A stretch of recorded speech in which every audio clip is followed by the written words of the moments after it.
तो इसके पहले वाले लेक्चर में हमने ब्रिटिश के इनडायरेक्ट और डायरेक्ट कॉन्क्वेस्ट जो भी इंडिया में उन्होंने करा था वो हमने चेक कर लिया था।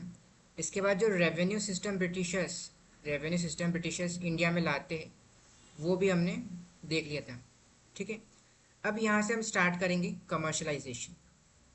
मतलब क्या, जब ब्रिटिशर्स इंडिया में आते हैं तो उस टाइम पे फार्मर्स जब इंडिया में थे, जो फार्मर्स थे इंडिया में, वो फूड क्रॉप्स मतलब क्या, फूड क्रॉप्स उगाते थे, अनाज जो खाने में आता है। ठीक है, अब अब इसी क्रॉप्स को फार्मर्स मोस्टली ट्रेड के पर्पज से यूज़ नहीं होता था। मतलब क्या, जब किसी किसान के पास, अगर आपने सुना भी होगा ओल्ड टाइम्स में, पहले के वक्त में टाइम में, कि जो घर में जो सारा सामान मतलब घी, डेयरी का सारा प्रोडक्ट मतलब घी, दूध, उसके बाद चावल, बाजरा की रोटी सब खाते थे। मतलब क्या, सारा मोस्टली 70-60% प्रोडक्ट जो है खाने का किसान का खुद उसके खेत से आता था। 40% वो खुद बाहर मार्केट से परचेज करता था। अब उसमें वो कुछ अपने वीट जो है सेल कर देता था दूसरे प्रोड्यूसर्स ट्रेडर्स को। ठीक है, तो ब्रिटिशर्स के आने के पहले इंडिया के जो फार्मर्स थे इस तरह यहाँ पे फूड क्रॉप्स पे डिपेंड थे, फूड क्रॉप्स पे डिपेंड करते थे, और इनकी लाइवलीहुड भी काफ़ी बेटर थी इसका पहले के मुकाबले। ठीक है, अब यहाँ पे ब्रिटिशर्स आते हैं और यहाँ पे स्टार्ट होता है कैश क्रॉप्स का सिस्टम। अब हमने पढ़ा था परमानेंट सेटलमेंट सिस्टम। इसके बाद ब्रिटिशर्स लागू करते हैं रियोटवारी सिस्टम। इसके बाद हमारे पास आता है मार मालवाड़ी सिस्टम मालवाड़ी सिस्टम। अब इन सब में क्या होता है, ब्रिटिशर्स धीरे धीरे जो है रेवेन्यू का एक्सेस मतलब रेवेन्यू जो टैक्स कलेक्शन है वो फार्मर से एकदम ज़्यादा बढ़ा लेते हैं। मतलब क्या, कि फार्मर्स को फोर्स करते हैं यहाँ पे कि आप ज़्यादा से ज़्यादा टैक्स पे करो।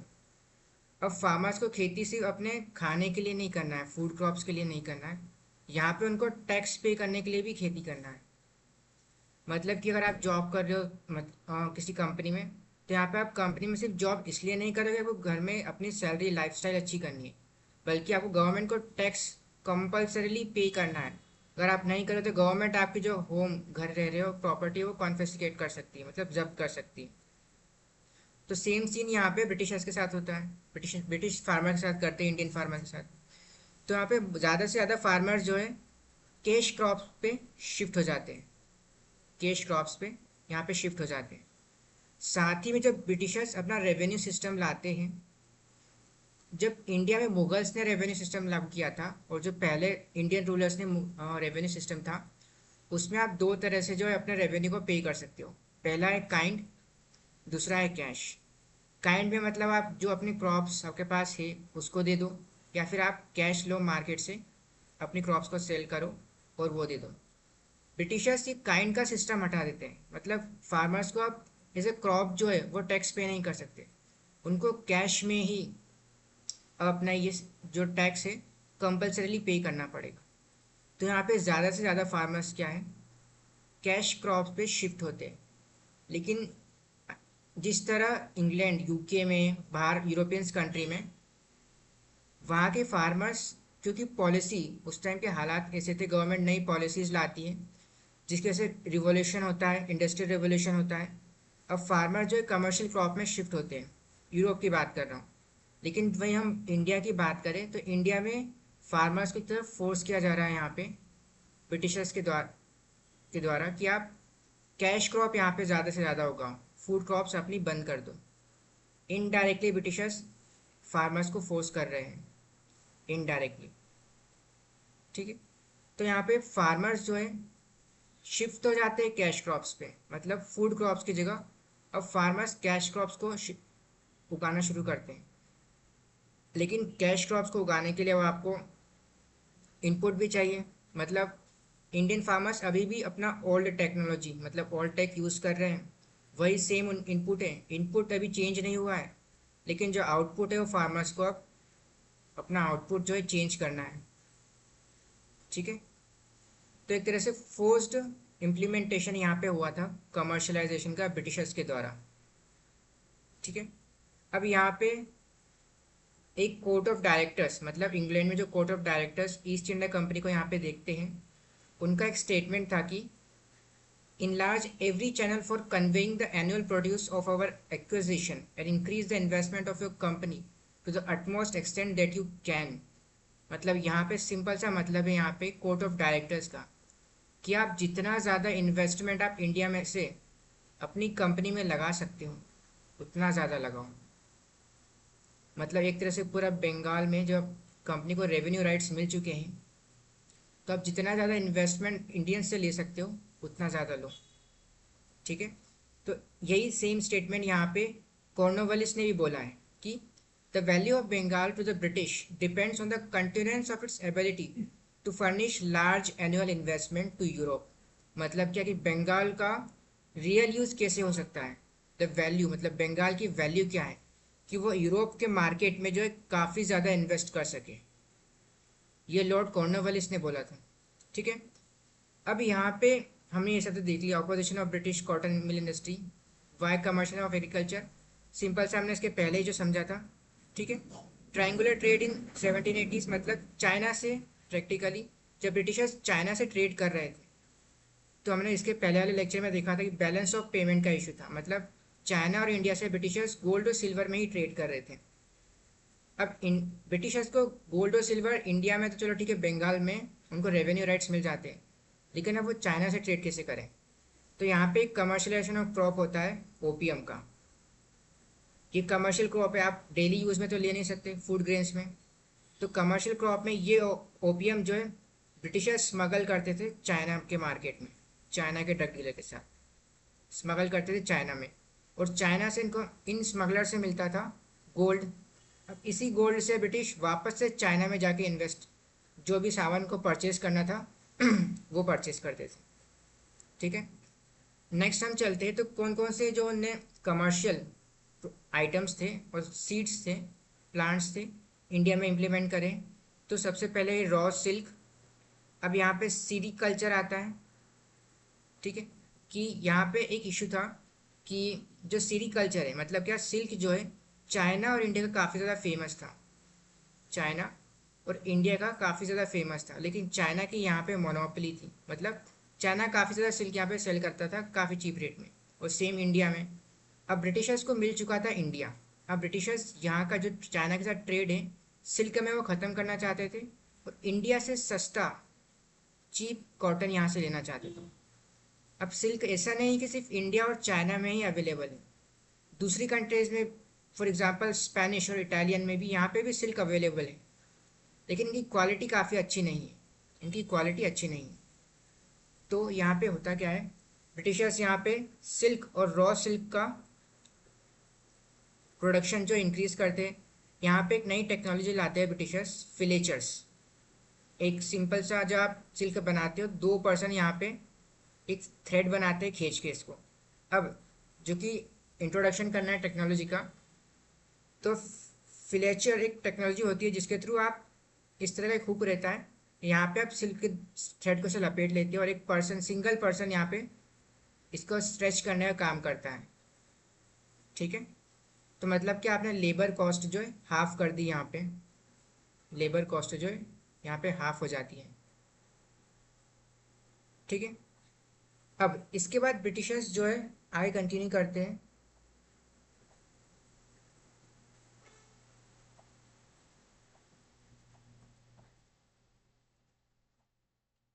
और यहाँ पे ओपियम,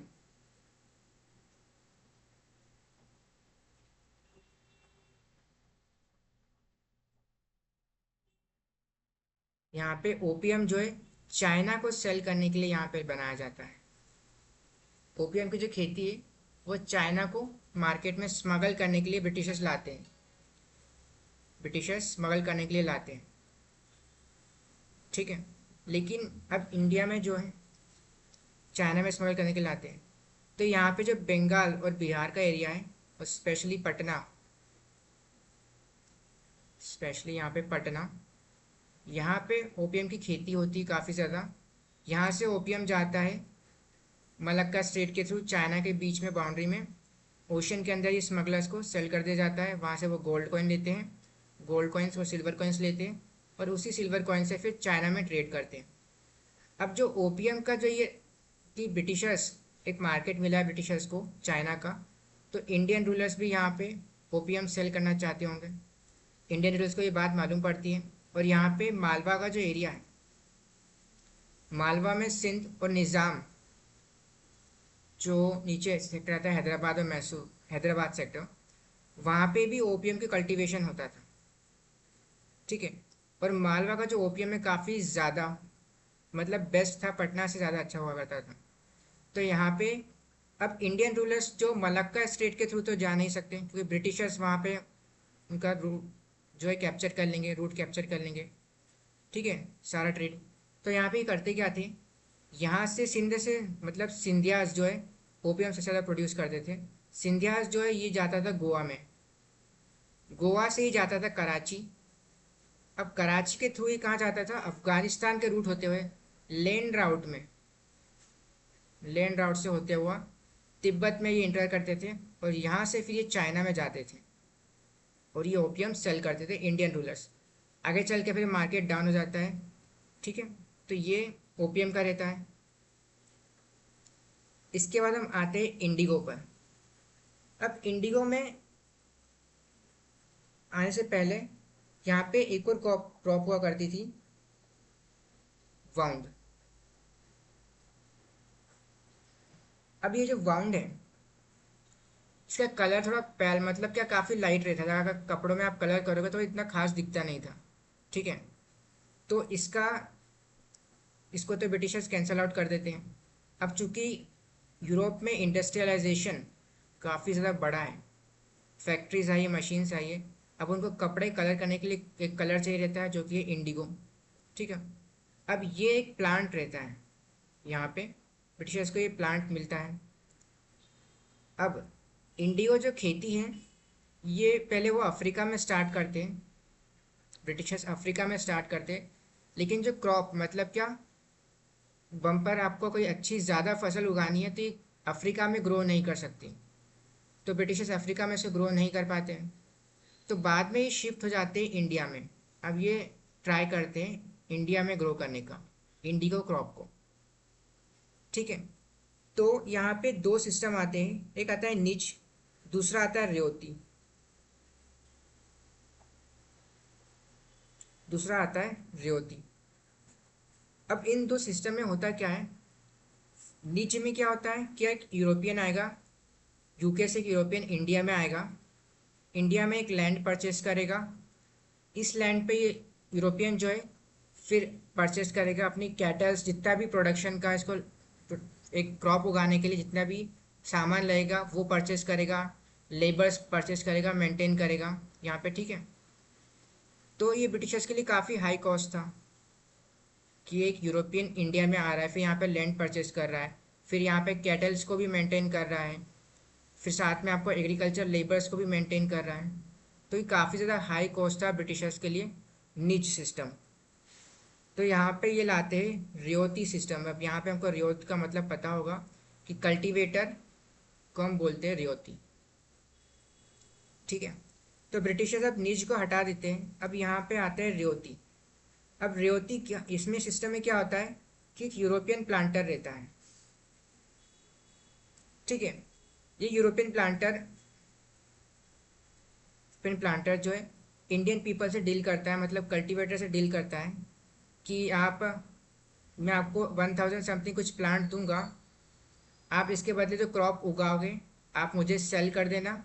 ये कल्टीवेटर के पास गया, ठीक है, आप मुझे इसको सेल कर देना और मैं आपको इसको एक payment produce, exact payment, permanent payment आपको प्रोड्यूस दे दूंगा। ठीक है, तो 10,000, तो 10,000 इसको एडवांस कल्टीवेटर को मिल जाते हैं।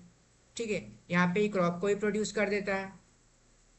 अब ब्रिटिश, क्योंकि कल्टीवेटर जो उगा रहा है किसान, फार्मर, यहाँ पे इसको 10,000 रुपये फर्स्ट टाइम मिल गए हैं। ठीक है, एडवांस दे चुका है, फार्मर को मिल चुके हैं, उसने क्रॉप अपनी खेती में उगा भी ली है। ठीक है, फार्मर को यहाँ पे एडवांस मिल चुके हैं 10,000 रुपये, ये प्लांट, इंडिगो प्लांट उगाने के। ठीक है, अब इसमें इशू क्या होता है कि चलो फार्मर 10,000 रुपये एडवांस ले लिए, यहाँ पे कल्टीवेट करा इंडिगो। फर्स्ट ईयर में तो आपके पास फर्स्ट ईयर में तो आपके पास फॉर एग्जांपल 10,000 और 10,000 रुपये का कल्टीवेशन हुआ, ठीक है, 10,000 कल्टीवेशन हुआ। लेकिन इंडिगो की प्रॉब्लम है कि आप कंटिन्यूस का प्रोडक्शन सेम नहीं रख सकते। मतलब क्या, इंडिगो फर्टिलिटी जो है खेत की और फार्म लैंड की वो रिड्यूस कर देता है, जिससे होता क्या है कि अगर next year second year farmer same plant 1,000 plant उगाएगा और एडवांस लेगा 10,000 रुपये, तब भी जाके इसके जो प्लांट उगेंगे वो किसकी वैल्यू कितनी रहेगी, और फॉर एग्जांपल उसकी क्वांटिटी कितनी रहेगी। फॉर एग्जांपल उसकी क्वांटिटी इससे रिड्यूस होकर 90,000 की हो जाएगी, ठीक है। तो मतलब अब ये फार्मर ने 10,000 रुपये एडवांस लिए थे। कल्टीवेशन कितना, मतलब फार्मिंग में ग्रो कितनी हुई, ग्रोथ कितनी है प्लांट्स की, 90,000 रुपीज़ तक की। अब फार्मर यहाँ पे बोलता है क्या है, प्लांटर जो यूरोपियन प्लांटर है उससे, यूरोपियन प्लांटर से, कि आप जो है ये 90,000 रुपीज़ रखो अपने पास, मैं आपको दे रहा हूँ, आप मुझे, मैं इसको अगली बार आपको रिटर्न कर दूंगा, मतलब नेक्स्ट ईयर जो आपको बचे हुए 10,000 रुपये वापस कर दूंगा, ठीक है। अब यहाँ पे आता है तीसरा साल। तीसरे साल में क्या होता है, फर्स्ट ईयर में हमने देखा 10,000 रुपीज़ का एडवांस मिला था फार्मर को, फार्मर ने 10,000 रुपीज़ की क्रॉप उगाई और रिटर्न कर दी। नेक्स्ट ईयर क्या हुआ, वापस इसको फर्स्ट ईयर में यहाँ पे सेकेंड ईयर में 10,000 रुपीज़ यहाँ फार्मर को मिले और उसने 90,000 ही रिटर्न कर पाया, 90,000 वर्थ के प्लांट्स को रिटर्न कर पाया। अब इसके पास यहाँ पे 10,000 रुपये का एक तरह से लोन हो चुका है, ठीक है। थर्ड ईयर में यहाँ पे क्या होता है, फार्मर की वापस से वो एडवांस लेता है 10,000 रुपीज़ का। लेकिन अब यहाँ पे इशू ये होता है कि फार्मर के क्रॉप प्रोडक्शन जो है वापस से रिड्यूस हो जाता है। अब उसका वर्थ है सिर्फ 80,000 रुपीज़, मतलब किसान की जो खेत का उपज है और जो फर्टिलिटी है वो कम होती जा रही है। तो यहाँ पे आप इसको पहले का 10,000 में से, सॉरी यहाँ पे मिस्टेक होती है कि वन फॉर एग्जांपल 10,000 था, 9,000 रिटर्न कर पाया, ठीक है, तो 9,000 हो जाता है। अब इस 9,000 को हम आगे कंटिन्यू करें तो 1,000 का तो ऑलरेडी लोन उसके पास एडवांस देना था इसको, यहाँ पे 1,000 प्लस 2,000, मतलब फार्मर के पास जो है डेप्ट का बर्डन अब बढ़ता ही जा रहा है, ठीक है। तो इस तरह से जो इंडिगो क्रॉप है वो इंडिया में लाई जाती है। फार्मर को जो इशू क्रिएट होता है उनको 2-3 साल बाद पता चलता है, लेकिन तब तक फार्मर्स डेप्ट ट्रैप में फंस चुके रहते हैं, ठीक है। अब इसके बाद हम आते हैं कॉटन पे, ठीक है। तो अब इंडिया से रॉ कॉटन यहाँ पे परचेज कर, अब कॉटन जो है इंडिया का सबसे बेस्ट नहीं है, ठीक है। हाँ, इंडिया में से कॉटन जो है ब्रिटिशर्स रॉ मटेरियल जैसे परचेज करते थे, रॉ कॉटन परचेज करते थे, लेकिन उसके दो दूसरे रीज़न थे। फर्स्ट रीज़न था, पहला रीज़न था कि इंडिया कॉटन की जो क्वालिटी है वो अगर हम कंपेयर करें अमेरिकन कॉटन से, तो अमेरिकन कॉटन की जो क्वालिटी सबसे ज़्यादा हाई हुआ करती थी। तो ब्रिटिशर्स जो है अमेरिकन कॉटन परचेज करते थे अपने रॉ मटेरियल्स के लिए, लेकिन जो इंडिया का कॉटन है इसको चीप प्राइस में परचेज करते थे यहाँ से, और दूसरे कंट्रीज़ में मतलब जर्मनी, फ्रांस, दूसरे यूरोपीय देश में बेच दिया करते थे, ठीक है। तो यहाँ पे इंडियन कॉटन का रॉ मटेरियल परचेस करके इसी के रॉ मटेरियल को सस्ते में खरीद के दूसरे यूरोप में कंट्री में हाई रेट पे बेच दिया करते थे ब्रिटिशर्स, ठीक है। अब इसका सेकेंड यूज केस आता है अफ्रीका में। अब ब्रिटिशर्स ने अपने अफ्रीका में भी कॉलोनीज बना रखी हैं, ठीक है। अब इन अफ्रीका में जो कॉलोनी बनाई है वहाँ पे लेबर्स काम करते हैं ब्रिटिशर्स के, ठीक है। अब इन लेबर्स को क्रॉप प्रोडक्शन के लिए जो ब्रिटिशर्स दूसरे कंट्री से लाए हैं उनको कपड़े, क्लॉथ देना पड़ेंगे पहनने को। अब वो तो ब्रिटिशर्स इतने अच्छे तो हैं नहीं कि वो अमेरिकन हाई क्वालिटी कॉटन जो है वो अपने लेबर्स को देंगे। तो वो करते क्या थे, इंडिया से चीप सस्ता कॉटन खरीदते थे, उसका क्लॉथ बना के अफ्रीका में यूज़ करते थे। तो ये इस तरह से कॉटन यूज़ होता था अफ्रीका में, ठीक है। अब इंडियन कॉटन की वैल्यू कब बढ़ती है, अमेरिकन वॉर में जब American war of independence start होती है तो अमेरिका से जो कॉटन प्रोडक्शन है वो ज़ीरो हो जाता है। ठीक है। अब मार्केट में एकदम से डिमांड बढ़ती है कॉटन की, कि जो पहले कॉटन अमेरिका से आ रहा था अब वो बंद हो चुका है। तो अब यहाँ से ब्रिटिशर्स जो है इंडिया से कॉटन लेके क्लॉथ मैन्युफैक्चरिंग यहाँ पे अब स्टार्ट करते हैं। तो ये हमारी हो जाती है कॉटन की स्टोरी, कि इस तरह से ब्रिटिशर्स जो है कॉटन का जो कमर्शलाइजेशन करते हैं इंडिया से। ठीक है। इसके बाद हम आते डी इंडस्ट्रियलाइजेशन पे। डी इंडस्ट्रियलाइजेशन पे, लेकिन ये एक तरह से हम इसकी टर्म की बात करें, इस टर्म की बात करें तो ये रॉन्ग है। इसका रीज़न क्या है? ब्रिटिशर्स के आने से पहले इंडिया में फैक्ट्री जैसा कोई कंसेप्ट नहीं था और इंडस्ट्री जैसा कंसेप्ट नहीं था। इंडस्ट्री का जो कंसेप्ट है वो यूरोप से आया है। इससे पहले इंडिया में होता क्या था कि इंडिविजुअल लेवल पे और स्मॉल ग्रुप्स के लेवल पर जो फार्मर्स और जो भी इंडिविजुअल्स रहते हैं, पीजेंट्स रहते हैं, वो सारा प्रोड्यूस क्या करते थे सामान। फॉर एग्जांपल वीविंग है, जो कपड़ा बनाते हैं लोग, वो एक फैक्ट्री नहीं लगी थी। मतलब क्या कि एक फैक्ट्री का मतलब, इंडस्ट्री का मतलब था एक इतने बड़े लैंड में एक फैक्ट्री लगी है, 150 वर्कर्स यहाँ पे इकट्ठे आते हैं, काम करते हैं, कंपनी का एक बॉस रहता है, ये सारा सामान सेल कर देता है। तो ऐसा यहाँ पे इंडिया में नहीं हुआ करता था। इंडिया में जो वीविंग है और कपड़े बनाने का काम है वो इंडिविजुअल लोग किया करते थे। अब यहाँ पे इंडिविजुअल लोग मतलब क्या, कि यहाँ पे एक फार्मर है, इसके पास दो टाइम क्रॉप पैटर्न होते हैं, कि आप बारिश के मौसम में 4 महीने यहाँ पे क्रॉप उगाओगे, फिर उसके बाद ठंड के मौसम में आपकी दूसरी क्रॉप उगाते हो, लास्ट एक और महीना बचता है। अब ये जो है एम्प्टी सीजन रहता है फार्मर्स का। ठीक है। तो यहाँ पे जो टाइम पास और सब सेकेंड वर्क और साइड वर्क जिसको आप बोल सकते हो, वीविंग यहाँ पे करते थे, कपड़ा बनाते थे। आपने सुना होगा कढ़ाई करना, ठीक है, इंडिया में होती थी। करेक्ट। तो इंडिया में डी इंडस्ट्रियलाइजेशन का कंसेप्ट यहाँ पे है नहीं। तो फिर ये डी इंडस्ट्रियलाइजेशन हुआ कैसे? तो इंडिविजुअल वीवर्स का यहाँ पे एकदम से डिस्ट्रॉय कैसे हो गया, उनका काम कैसे बंद कैसे हो गया एकदम से? तो उसका सिंपल रीज़न ये नहीं है कि आप, जो एक लॉजिक सिंपल सा था कि ब्रिटिशर्स जो है मार्केट यूरोप से और यूके से चीप क्लॉथ बना के लाते थे, जिसकी वजह से क्या हुआ, इंडिया का क्लॉथ काफ़ी महंगा था कंपैरिजन में, और यहाँ पे डी इंडस्ट्रियलाइजेशन होता। तो ऐसा भी बिल्कुल भी नहीं है।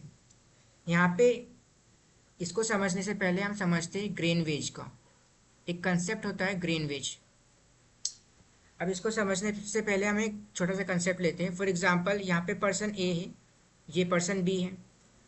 पर्सन बी जो है मुंबई में रहता है, ठीक है, आईटी में काम करता है, 60,000 मंथली इसकी सैलरी है। अब यहाँ पे पर्सन ए है, फार्मर है, ठीक है, इसकी खेती काफ़ी अच्छी चल रही है।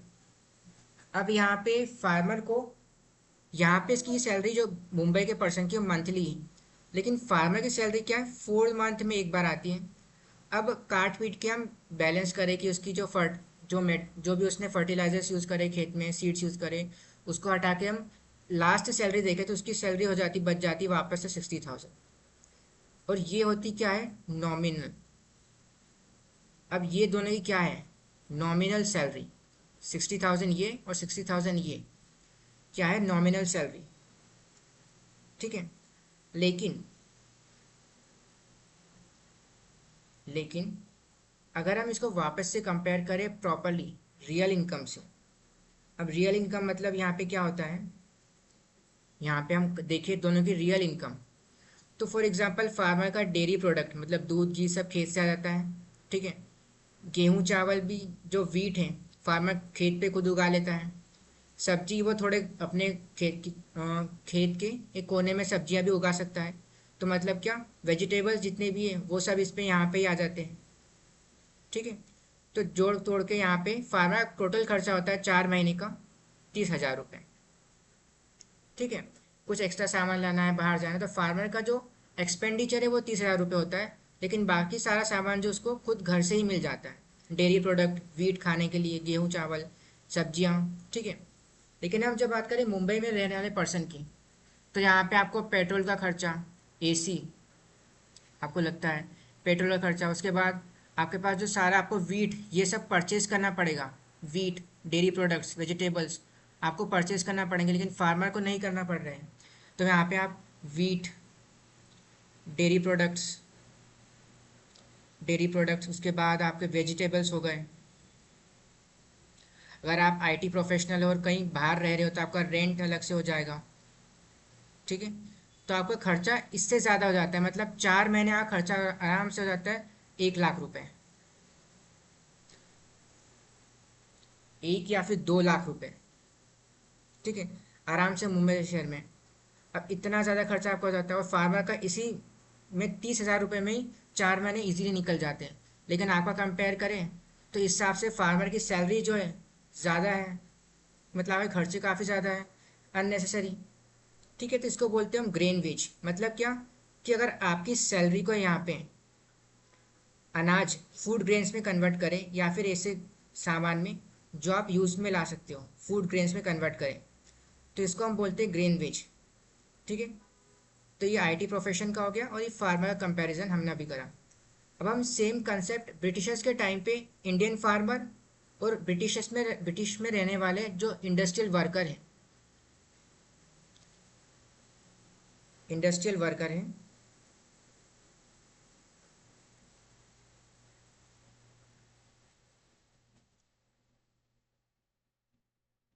वर्कर हैं, उसके साथ करें, तो वापस से इंडियन फार्मर जो है कि जो रियल इनकम है वो काफ़ी ज़्यादा है। क्यों? क्योंकि यहाँ पे फार्मर जो है यहाँ पे पहले तो फूड ग्रेन्स प्रोड्यूस कर रहे हैं, और पहले के टाइम पे फार्मर्स का जो मेन कंसेप्ट ट्रेड करने का नहीं था, अपने घर के लिए खाना जितना उगा सके उतना उगाना था। उसके बाद इनके फार्मर्स के पास जो ये प्राइमरी वर्क था, मतलब फूड ग्रेन्स उगाना जो इनका प्राइमरी वर्क था, इनका साइड वर्क, मतलब साइड सेकेंडरी वर्क होता था वीविंग करना, या फिर आप बोल सकते हो मटका बनाना, या फिर जो कारीगरी का काम होता है वो सब करना। तो उसी तरह वीविंग भी, कपड़ा बनाना भी एक तरह से सेकेंडरी वर्क था। लेकिन यहाँ पे इंडस्ट्रियल वर्कर क्या करता है, 40,000 की सैलरी में अपना पूरा घर खर्च निकालता है, ठीक है। लेकिन वही फार्मर की रियल इनकम यहाँ पे ज़्यादा है। तो हम बात कर रहे हैं यहाँ पे ग्रेन वेज की, मतलब आप 40,000 कमाते हो, लेकिन ब्रिटेन में, आप यूके में 40,000 कमा तो रहे हो, लेकिन आपका खर्चा भी बहुत ज़्यादा है। वही फार्मर, इंडियन फार्मर खर्चा बहुत कम है। साथ में चूंकि ये साइड वर्क है, फॉर एग्जांपल चूंकि ये साइड वर्क है फार्मर का, तो यहाँ पे फार्मर जो है चीप रेट में अपने यहाँ पे कपड़े बेच सकता है, ठीक है। क्योंकि मेन जो इसको फोकस रहता है फार्मर का वो रहता है फूड ग्रेन्स पे, कि जितनी ज़्यादा अच्छी हो सके उतनी ज़्यादा अच्छी फसल उगा सके। वीविंग पे इसका इतना फोकस रहता नहीं। यहाँ पे ट्रेडर से, मर्चेंट से बात करते हैं और चीप रेट पे अपने जितना सस्ता हो सके कपड़े बेच देते हैं, ठीक है। इस पे ज़्यादा ध्यान देते नहीं थे, ठीक है। अब आगे चल के होता क्या है, हमने अभी तक पढ़ा था सेटलमेंट रेवेन्यू सिस्टम, जो परमानेंट रेवेन्यू सिस्टम रहता है, रिओट वाली रेवेन्यू सिस्टम रहता है, रिओट वाले रेवेन्यू सिस्टम रहता है। इन सब से क्या हुआ, फार्मर्स का जो प्राइमरी वर्क है,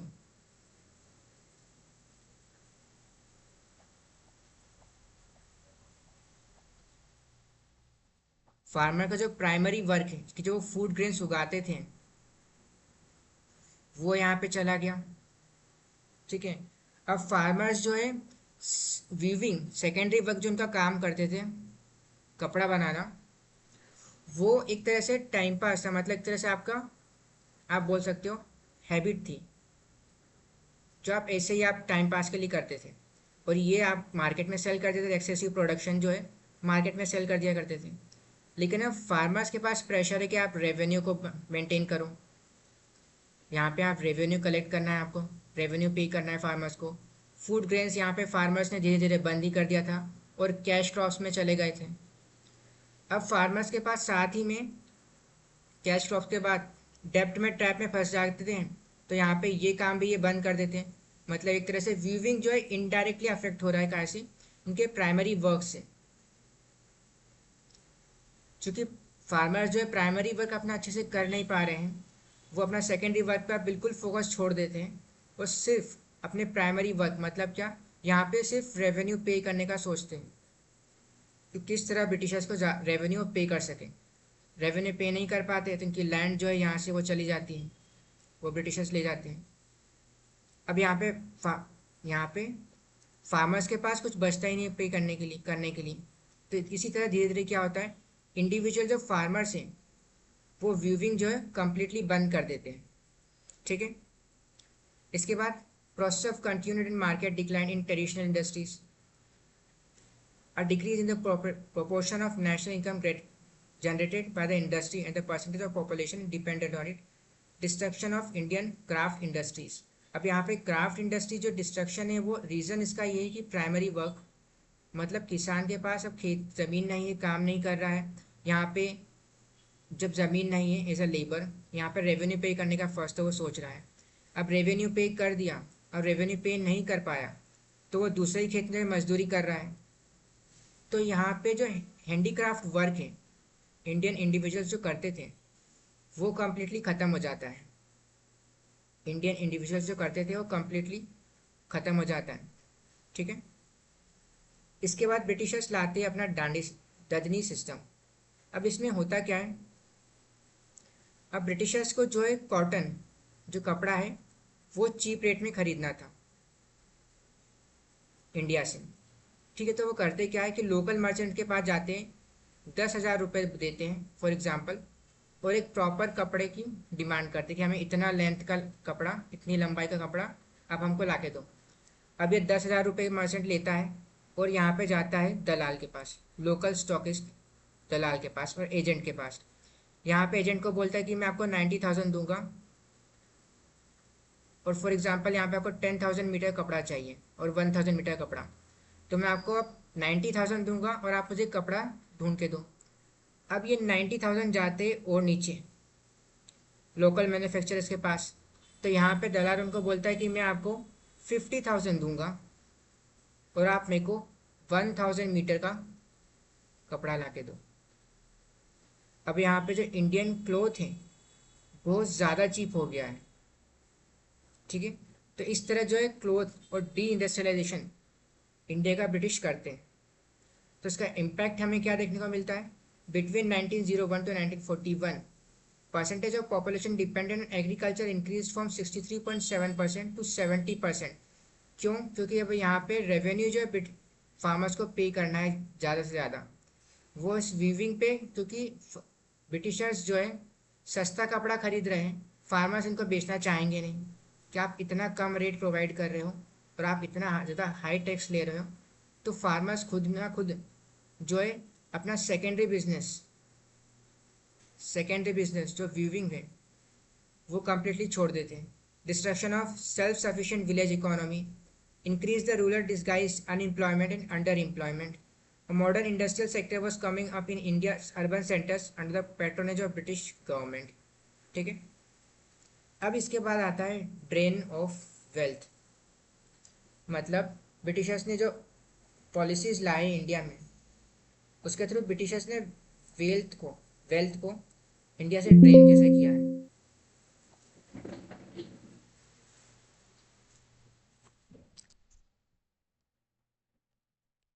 वेल्थ को ड्रेन कैसे किया है तो उसका हम चेक करते हैं। यहाँ पे सबसे पहले आता है, फर्स्ट पॉइंट आता है यहाँ पे कॉमोडिटीज़।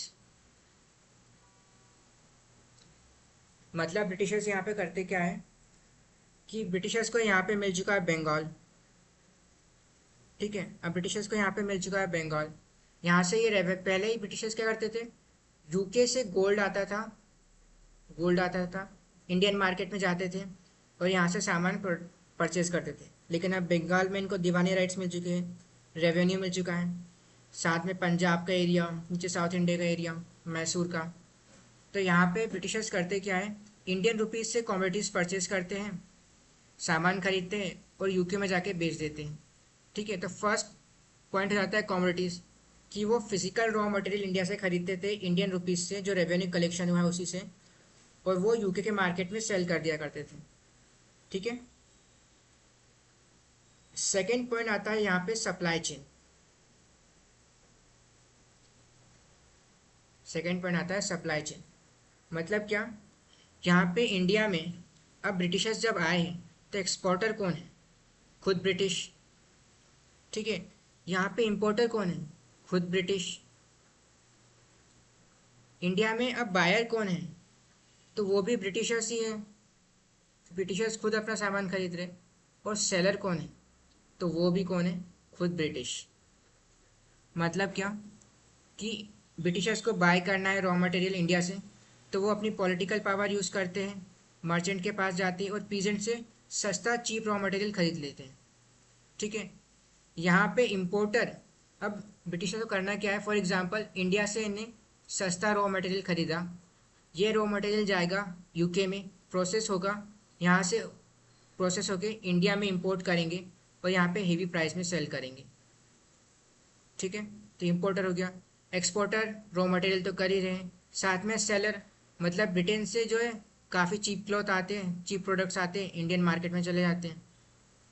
ठीक है, तो इस तरह सेकंड पॉइंट होता है सप्लाई चेन, मतलब ब्रिटिशर्स पूरी सप्लाई चेन खुद ही कंट्रोल करते हैं। अब इसके बाद आता है थर्ड पॉइंट, तो यहाँ पे आता है रेवेन्यू, रेवेन्यू एक्सट्रैक्शन। मतलब क्या, ब्रिटिशर्स ने लैंड, लेबर, जितने भी आप टैक्स कलेक्शन कर रहे हो, पोर्ट पे जो कलेक्शन हो रहा है, ठीक है, साथ ही में जो ब्रिटिशर्स सामान सेल कर रहे हैं उस पर तो कोई रेंट टैक्स लग ही नहीं रहा। ठीक है, तो ये सब क्या होता है, रेवेन्यू कलेक्शन पे पूरा कंट्रोल रहता है। तो इस तरह इंडिया की ड्रेन ऑफ वेल्थ होती है, थर्ड पॉइंट हो गया। फोर्थ पॉइंट होता है किस तरह ड्रेन ऑफ वेल्थ होती है, तो इसका है, अब साथ में रेवेन्यू कलेक्शन में ब्राइबरी, मतलब क्या, ब्रिटिशर्स जो है ऑफिस सिस्टम अब इंडिया में लाए, ऑफिस सिस्टम यहाँ पे लाए ऑफिसर्स का। अब ये ऑफिसर्स क्योंकि प्राइवेट इंडिविजुअल से, तो यहाँ पे ब्राइब लेते थे कि आप मेरा इतना टैक्स कम कर दो, ये कर दो, वो कर दो। ठीक है, तो यहाँ पे फोर्थ पॉइंट हो जाता है।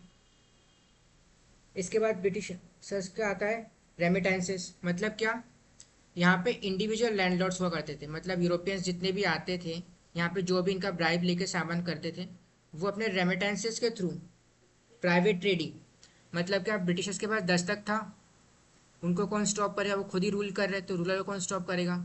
तो ब्रिटिशर्स क्या करते थे, अपनी खुद की प्राइवेट ट्रेडिंग करते थे। कंपनी तो ट्रेड कर रही है, ईस्ट इंडिया कंपनी, साथ में प्राइवेट ट्रेडिंग करके रेमिटेंसेस के थ्रू,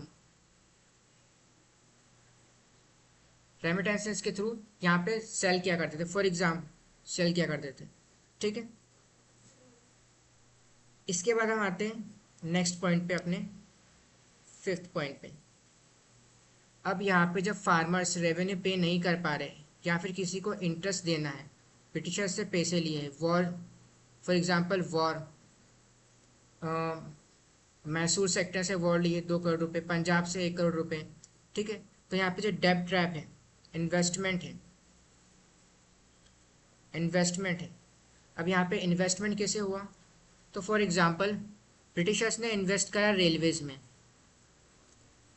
तो रेलवेज़ में जब गवर्नमेंट इन्वेस्ट करती है, ब्रिटिशर्स नहीं हुआ, अब इंडियन गवर्नमेंट की बात करते हैं, अगर रेलवेज़ में इन्वेस्ट करती है तो यहाँ पे रेट ऑफ रिटर्न क्या होगा, मतलब आपने 10,000 रुपये या फिर 100 रुपये इन्वेस्ट करे हैं, तो यहाँ पे 5% रेट ऑफ रिटर्न होगा, मतलब आपको जब इसको यूज़ करोगे रेलवेज़ को इंडिया में, तो प्रॉफिट होगा 5 रुपये का। अब ये 5 रुपये कहाँ जाएंगे, ब्रिटेन में, ये 5 रुपये कहाँ जाएंगे, ब्रिटेन में। तो मतलब क्या, यहाँ पे एक तरह से वेल्थ ड्रेन हो रही है वापस से। ठीक है, इसके बाद आता है डिविडेंड। डिविडेंड मतलब क्या, अब फॉर एग्जांपल गूगल इंडिया में वर्क कर रहा है, तो यहाँ पे एक तरह से टैक्स पे कर रहा है गूगल यहाँ पे। ठीक है, इंडिया में वर्क कर रहा है, टैक्स पे कर रहा है गवर्नमेंट को। लेकिन जब ईस्ट इंडिया कंपनी इंडिया से प्रॉफिट कमा रही है, इंडियन से प्रॉफिट कमा रही है, और प्रॉफिट, ये प्रॉफिट किसको मिल रहा है, ब्रिटेन के लोगों को, डिविडेंड के रूप में। तो यहाँ से वापस से डिविडेंड के थ्रू ड्रेन ऑफ वेल्थ होता है। 6 पॉइंट यहाँ पे आता है एडमिनिस्ट्रेशन। यहाँ पे ब्रिटिशर्स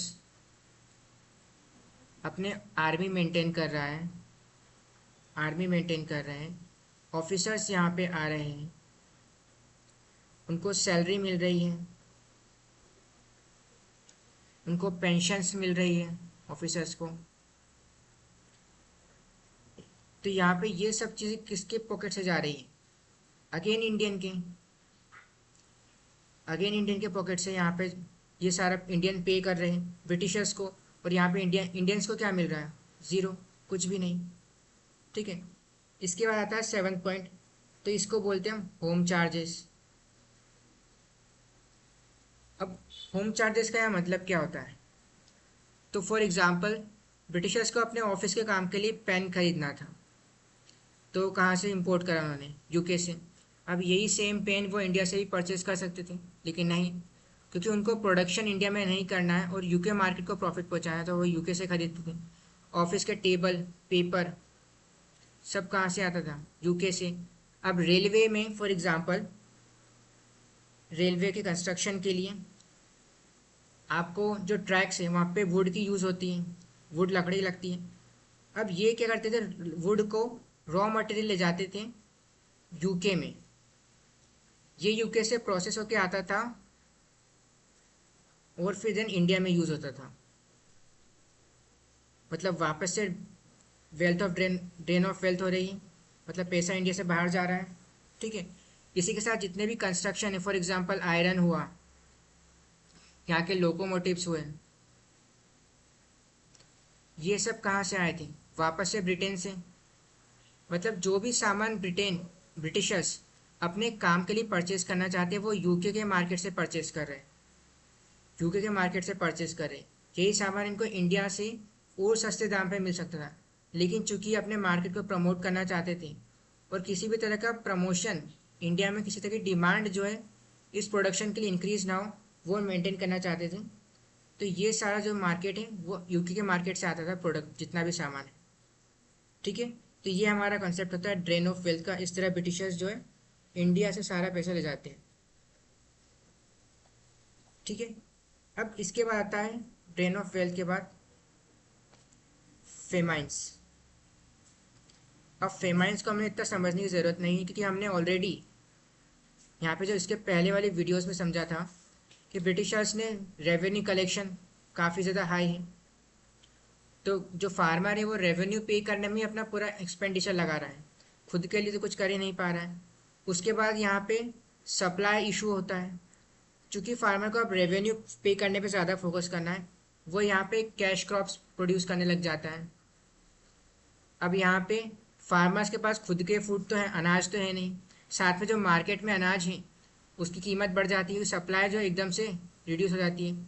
अब फार्मर जो है सारा पैसा तो अपना रेवेन्यू में लगा चुका है, तो खुद के पास तो पैसे बचते ही नहीं फार्मर के पास कि वो महंगा अनाज, एक्सपेंसिव यहाँ पे जो फूड है वो खरीद सके। तो यहाँ पे भूखमरी, जिसको हम बोलते हैं भूखमरी, वो देखने को मिलती है। ठीक है, अब लेकिन एक बात और, तो ब्रिटिशर्स का यहाँ पे रीज़न क्या था कि इंडिया में जब ब्रिटिशर से और ईस्ट इंडिया कंपनी से पूछा गया, और अभी भी पूछते हैं कि इंडिया में इतने फेमाइंस हुए, उसका रीज़न क्या था? तो ब्रिटिशर्स बोलते हैं कि इंडिया में गरीबी ज़्यादा है, इसीलिए भूखमरी है। मतलब क्या? ब्रिटिश स्कॉलर्स ये बोलते हैं कि इंडिया में गरीब लोग बहुत ज़्यादा हैं, उनके पास पैसे नहीं है तो वो खाना खरीद ही नहीं सकते। लेकिन इंडियन स्कॉलर्स क्या बोलते हैं कि इंडिया में भूखमरी हुई कि ब्रिटिशर्स ने पावर्टी, गरीबी इंडिया में क्रिएट करी, ब्रिटिशर्स ने गरीबी इंडिया में क्रिएट करी, इसी वजह से फेमाइन आया। पावर्टी कॉज फेमाइन, मतलब गरीबी ने जो है भूखमरी पैदा करी, ना कि भूखमरी ने जो है गरीबी पैदा करी। ठीक है, तो यहाँ पे कॉलोनियल इकोनॉमिक पॉलिसी, मतलब जो ब्रिटिशर्स अपनी पॉलिसी यहाँ पे लाए थे, वही रीज़न, इसी रीज़न की वजह से क्या होता है जो यहाँ पे इंडिया में फेमाइन आया है। अब चलो ठीक है, एक बार फर्स्ट टाइम फेमन आया मान लिया, इसके बाद आपने आगे के लिए प्लान क्या करा? अगर आप सेकेंड टाइम फेमन आया इंडिया में तो आप क्या करोगे? तो इसके लिए 1776 से 1947 तक ब्रिटिशर्स ने ज़ीरो पॉलिसी इम्प्लीमेंट करी है अभी तक, कि मतलब फेमाइन को कंट्रोल करने के लिए, हैंडल करने के लिए कोई प्लान नहीं है यहाँ पे। During East India company's rule India suffered from 12 famines and 4 severe स्कार्सिटीज।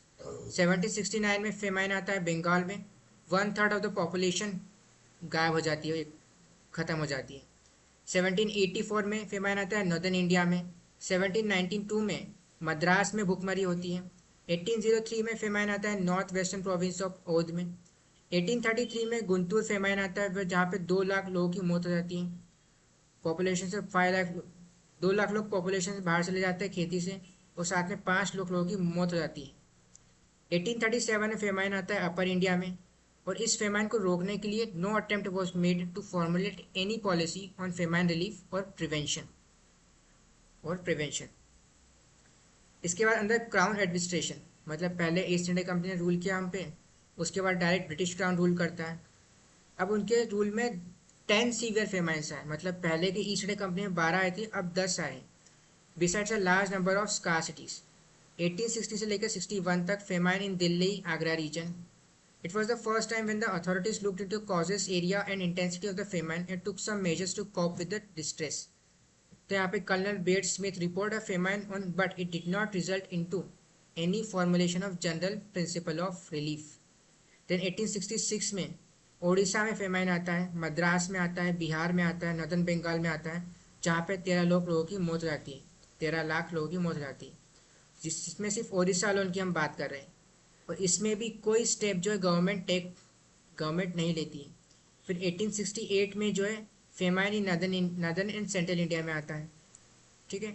इसके बाद 1876 में और 78 से लेकर यहाँ पे period of Lytton the great famine affected by Madras and Bombay, Uttar Pradesh and Punjab, यहाँ पे फेमाइन भुखमरी होती है। Many villages were depopulated and large tracts of land went out of cultivation.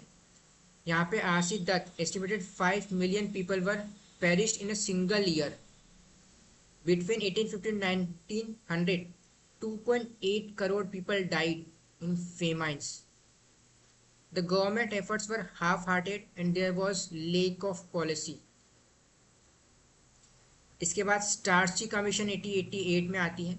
Government of Lytton appointed commission to formulate general principle and suggest a preventive measures. यहाँ पे recommendations दी जाती है, लेकिन इन रिकमेंडेशंस को भी नहीं इम्प्लीमेंट किया जाता है, ठीक है। देन यहाँ पे आगे सेम चीज़ें कंटिन्यू रहती हैं। अब यहाँ पे मैकडोनल्ड कमीशन आती है, तो यहाँ पे Lord Curzon appoint the commission under sir Antony MacDonnell. The commission emphasise the benefit of policy of moral strategy, लेकिन सेम इसका भी कोई इम्प्लीमेंटेशन और कोई ऑफिशियल असिस्टेंस यहाँ पे नहीं मिलता है। फिर 1942 में इंडिपेंडेंस के बाद यहाँ पे वापस से फेमाइन आता है। Around 1.5 to 3 million people perish in this basically man-made famine.